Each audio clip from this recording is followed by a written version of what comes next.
യേശുക്രിസ്തുവുമായിട്ടുള്ള ബന്ധമാണ് നിനക്ക് വിരോധമായി വരുന്ന കാറ്റിനകത്ത് നീ എന്ന വൃക്ഷത്തെ തലകുത്തിക്കാതെ അമ്മ തല ഉയർത്തി നിർത്തിയിരിക്കുന്നത്.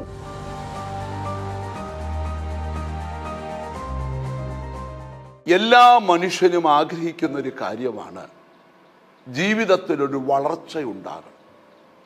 എത്ര ശ്രമിച്ചിട്ടും ഉയരാനും വളരാനും കഴിയാതെ ജീവിതം മടുത്തുപോയ ആരോടൊക്കെയോ ദൈവം സംസാരിക്കുക, നീ തഴയ്ക്കാനും വളരാനും ഉയരാനും ഒക്കെ സമയമായി.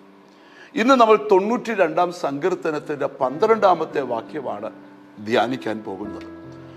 നീതിമാൻ പന പോലെ തഴയ്ക്കും, ലെബനോനിലെ ദേവദാരു പോലെ വളരും. രണ്ട് സന്ദേശങ്ങൾ അതിലുണ്ട്. നീ തഴയ്ക്കാനും വളരാനും സമയമായി. അതിനകത്ത് ഏറ്റവും കൂടുതൽ ഇന്ന് പറയാൻ പോകുന്നത് വളർച്ചയെക്കുറിച്ചാണ്. ഒരു വൃക്ഷം വളരണമെങ്കിൽ അതിൻ്റെ വേരുകൾ ആഴത്തിലേക്ക് ഇറങ്ങിപ്പോകണം, മണ്ണിനകത്തിറങ്ങിപ്പോകണം. മണ്ണിനകത്തൂടെ ആ വേരുകൾ ഓടി ഒഴുകുന്ന ഏതെങ്കിലും വെള്ള ഒഴുക്കുകളിൽ ചെന്ന് മുട്ടണം, അല്ലെങ്കിൽ നനവുള്ള പ്രതലത്തിൽ ചെന്ന് മുട്ടണം. എന്നാൽ മാത്രമേ ആ വൃക്ഷം വേണ്ടവണ്ണം തഴയ്ക്കാൻ പറ്റൂ. രണ്ട്, വെള്ളത്തിൽ വേര് മുട്ടിയാൽ മാത്രം പോരാ, വേരാ വെള്ളത്തെ വലിച്ചെടുക്കണം, ഭൂമിയിലെ വളത്തിന്റെ അംശങ്ങളെ വലിച്ചെടുക്കണം. എന്നിട്ട് അത് ഒന്നിച്ചു പോയി വൃക്ഷത്തിന്റെ ഇലകളിലാണ് ഈ കുക്കിംഗ് നടക്കുന്നത്.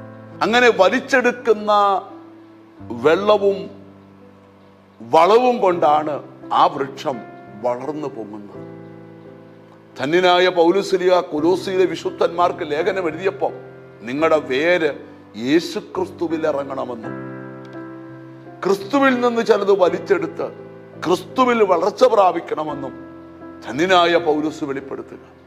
ഇന്ന് വചനം കേട്ടുകൊണ്ടിരിക്കുമ്പോൾ സ്തോത്രം, എത്ര വലിയ കാറ്റ് വരുമ്പോഴും ആ വൃക്ഷം കാറ്റിൽ അങ്ങോട്ടും ഇങ്ങോട്ടും ആടിയാലും അത് പറയാത്തത് എന്നാന്ന് ചോദിച്ചാൽ, മനുഷ്യ കണ്ണുകൾക്ക് കാണാൻ കഴിയാത്തടത്ത് അതിൻ്റെ വേര് കയറി അമ്മ ഭൂമിയിലെ മണ്ണുമായിട്ട് സ്തോത്രം ഒരു ബന്ധം സ്ഥാപിച്ചിരിക്കുക.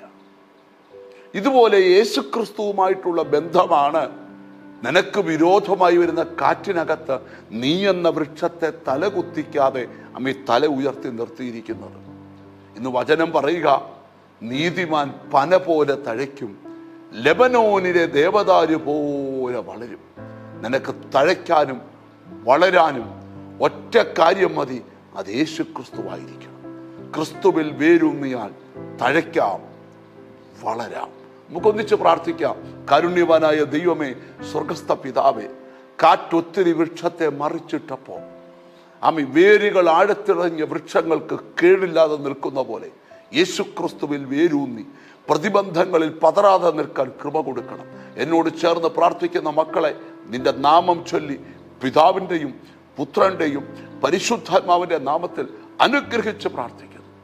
യേശുക്രിസ്തുവിൻ നാമത്തിൽ തന്നെ ആമേൻ. നീ തഴയ്ക്കാനും നീ വളരാനും സമയമായി. God bless you.